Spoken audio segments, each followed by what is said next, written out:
بسم الله الرحمن الرحیم. د دینن جلسې د ګران صدر غلام دین لالا، محترم ډاکټر حامد اڅکزی، زیارتوال لالا او رضا لالا او دلته ناست درنو سپین ږیرو ځوانانو، ستاسو د ټولو په اجازه سیاسي تقریر نسم کولی. له ساين سره د 800 کالو چې کوم رفاقت و د هغه یو څو خاطرې در سره شریکوم. ساين د کیسه غره په لمن کې صرف یوازې زیږېدلی نه و، بلکې د سايي همت، د هغه حوصله، هغه هم لکه د کیسه غره لوړه وه. په ډېر افتادګۍ کې، په ډېر غربت کې د ډېر لوړ همت سړی. د ده پر کور به همیشه میلمانه راغونډ ول. چا د ده په تندي کې ګونجه نه ولیده چې د دې سړي پر دې میلمنو باندې نیت بد دی، یا یې زړه نه غواړي چې دا میلمانه ولې راغلي دي. سايي ډېر لوی تعلیم یافته سړی و.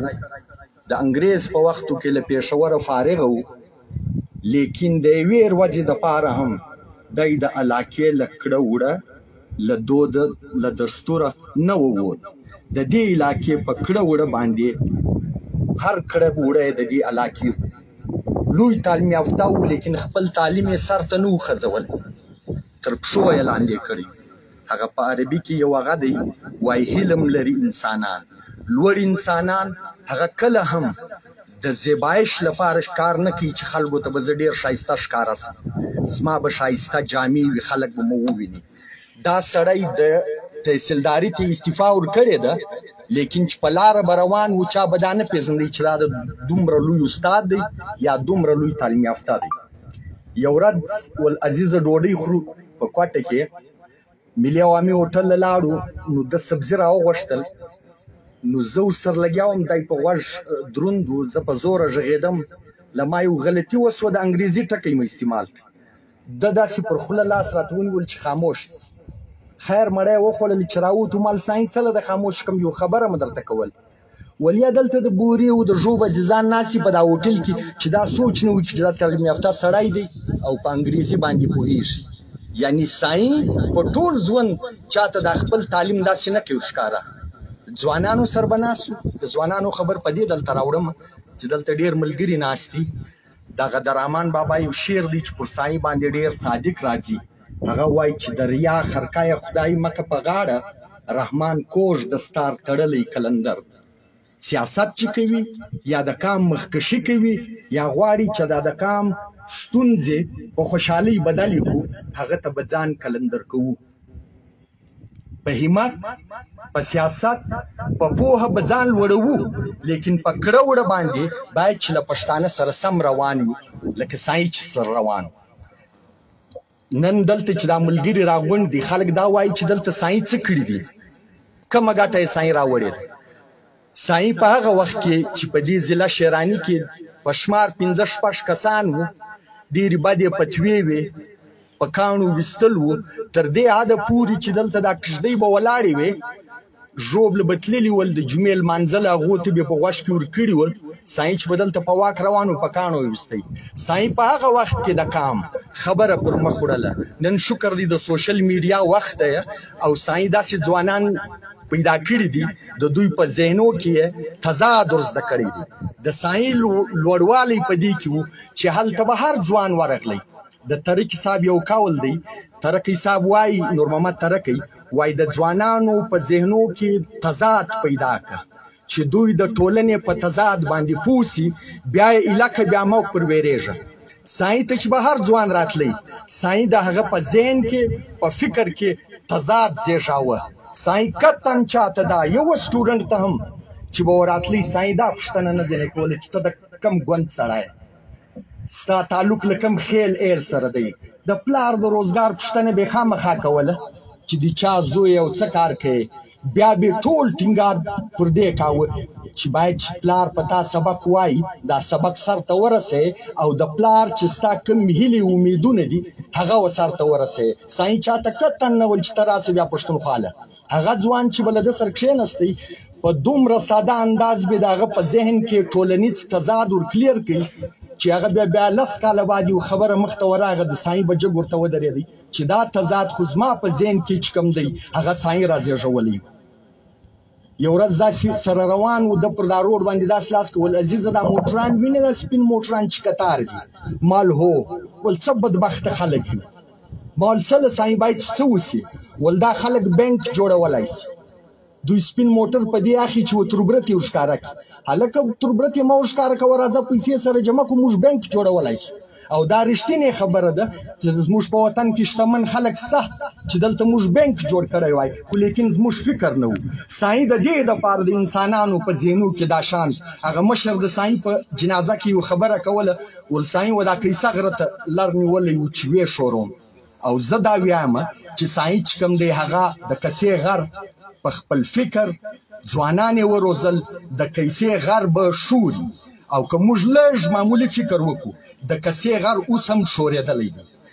محمود خان اڅکزي، محترم مشر محمود خان اڅکزي چې 40 کاله له مخې کومه خبره کوله، نن ټول پاکستان هغه خبره کوي. نو د دې مطلب دا دی چې د کسې غر اوس شورېدلی دی. خلکو په دې ملک کې چې کوم سامراجي قوتونه دي، که هغه آرمي ده او که نور لا انفورسمنټ ایجنسیانې دي، د هغو نوم په کور کې له خپلو زنانو له خپلو بچانو سره نسو اخیستی، ویرېدل. نن د لاهور په جلسو کې د هغو خلاف ناره لګول کېږي. دا زموږ د مشر محترم محمود خان اڅکزي د لوړ همت، د هغه د هڅو او د هغه خپل نظر پر کلیرېدو باندې چې دی په خپل نظر او په خپل سوچ کې رښتینی انسان. دلته به زه صرف یوه خبره وکړم. محترم مشر محمود خان اڅکزی تر سايي ډېر په عمر کم و، لیکن یو ورځ موږ د سايي کره په اختر کې ناست وو، یو چا سوال پر وکولی، ول دا د الیکشن بایکاټ هم کړی دی، دا هم څنګه کار وکولی؟ سايي یعنی دومره لوی تعلیم یافته او د خاني شهید ملګری مشر تر ده ډېر کسر و، د هغه باوجود ورته وایي زه په انګریزي کې وویل، زه بیا انګریزي هم وایم پښتو کې به هم وایم، ول آی ام دی بلایند فالوور اف مسټر محمود، معنی زه پر مشر باندې په پټو سترګو باور کوم. دا خبره سايي چیرې په جذبات کې نه ده کړې. دا ځوانان ته زه دا خاص سوال کوم، پر سوشل میډیا را ولاړ سي د مشر خلاف یا د نورو مشرانو خلاف غږیږي چې دغو خلکو څه کړي. دا سړانده عقیدت خلک یاسته په محمود خان هم داسې مذهبي شی جوړ کړی دی، څوک حاجي پسې وایي، څوک څه پسې وایي تاسو عقیدت څنګه جوړ کړی دی. دا عقیدت چې کوم دی ولسونه یا دا خلک په دې عقیدت پوهېږي نه. د سايي دا عقیدت چې سايي جوړ کړی و پر مشر باندې، د 40-50 کالو په رفاقت کې لیدلی و چې دا سړی نر سړی. ما یو ورځ ورته وویل ما له مشره ډېر متاثره یې څله، ول همیشه یې سر پر تلې رااخیستی دی، د یوه سیکنډ دپاره یې نه دی وتې خلق ته کړی. د سايي دومره لوی باور و پر دې مشر باندې. نن سبا د کچه خولې ځوان را ولاړ سي وایي چې سايي ته مو ویل سايي په مړو کې د څوک ډېر خوښ په لیډرانو کې، نو په هغه کې د ډېر نومان واخیستل، یو یې د خاني شهید نوم واخیستی. ول ډېر ځیرک سړی، ډېر د لرې لید سړی، د 300 کالو چې کوم د پښتون په تاریخ کې تشه را روانه وه، هغه خاني شهید پرکه د خپل کام او خپلې پارټۍ چې کوم ناره یې ورکړه. په پښتون کام کې په 300 کالو کې داسې سیاسي تحریک نو راپورته سوی لکه خاني شهید چې د نیو ماډرن نیشنلیزم ناره ورکړه. بیا د هغه بعد مشر دا خبره پر مخ باندې راوړه، تر دې ځای را رسولې ده نن د پنجاب نواز شریف راولاړېږي، د سامراجي قوتو خلاف نارې وهي. دا د دې خلکو برکتونه ول. دا چې ما درته وویل چې سايي ویلې چې دا کیسه غره مشر ویل، سايي وایي چې زه دا کیسه غر شوروم. بیا راځم دې خبرې له چې د سايي ټینګار و سیاسي ګوندونو ته یا و ځوانانو ته چې شو. سايي څه ویل؟ سايي ویل چې باید پښتون کام هنري سي، ګوتې ولغټې دي صرف کلنګ او بیلچه وهلی سي، باید چې پیچکس یې هم زاویې کوچني کوچني نټان هم خلاصولی سي. سیاسي ګوندونه ول باید چې داسې ادارې جوړې کړي چې هلته و خلکو ته هنر ورښول کېږي، چاته درزیدوب ور زده کوي، چاته د دړو کار ور زده کوي، چاته ډرایوینګ ور زده کوي. ان تر دې ځایه سايي به مثال ورکاوه، ول د دیوبند په مدرسه کې به سهار طالبانو علم کاوه، مازدیګر به ډرایوینګ زده کولی. دا وخت په خانه کعبه کې یا په مدینه شریفه کې تر ټولو ډېر ډرایوران داسې دي چې هغه د دیوبند له مدرسې فارغ دي. نو د سايي ټینګار دا و چې ته علم کوه لیکن هنر به هم زده کوې، ملا د دیني سبق وایي لیکن هنر به هم زده کوي. بل د سايي ټینګار ټول ژوند یې په دې کې تېر کړي چې باید چې ځوان د کتاب ملګری شي. دلته موږ خلکو له کتابو لرې کړي یا شاید څه غربتونه داسې وي یا پیښې یا ستونزې داسې وي چې موږ کتاب ته نه یو هغه، خو لیکن سايي ویل چې ته دروازې دوې لیکې وایې هم کتاب به وایې. د فکر ملګری به د فکر ملګری چې کوم دی هغه بیا لار نه خطا کوي. ډېره مننه. کور ودان.